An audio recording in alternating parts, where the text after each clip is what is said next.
ബദ്രിനാഥ്, ഋഷികേശ്, ഹരിദ്വാർ, പിന്നെ രാജസ്ഥാനിൽ കുറച്ച്. അവിടെ എന്തായിരുന്നു ജോലി? ജോലിയല്ല, ആശ്രമത്തിലാണ്. അവിടെ ഏത് ആശ്രമത്തിലാ? ഈശ്വരാശ്രമോ? ഈശ്വരാശ്രമല്ല, ഇത് ഞാനൊരു പേര് സെലക്ട് ചെയ്യും. അവിടെ ആദ്യം ഉണ്ടായിരുന്നത് ഞാൻ ഋഷികേശിലാണ് ഫസ്റ്റ് പോയത്.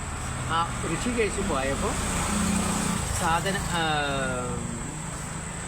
ഗീതാഭവൻ കുട്ടിയാൻ നമ്പർ 1 രാധേശ്യാം ആശ്രമത്തിലാണ് ഫസ്റ്റ് 8 മാസം അവിടെയാണ്. സ്വാമിയുടെ പേരും കൂടെ ഒന്ന്. അയാളുടെയോ? സ്വാമിയുടെ പേര് എന്റെയോ? സ്നേഹാനന്ദ സരസ്വതി. Okay okay. അദ്ദേഹത്തിന്റെ പേര് രാഘവാനന്ദ. അവിടുന്ന് ഇപ്പൊ ഇവിടെ വന്നിട്ട് എത്ര കാലമായി? നാട്ടിലേക്ക് വന്നിട്ട് ഞാൻ 2011 ഇവിടെ വന്നു. ഓ ശരി ശരി ശരി.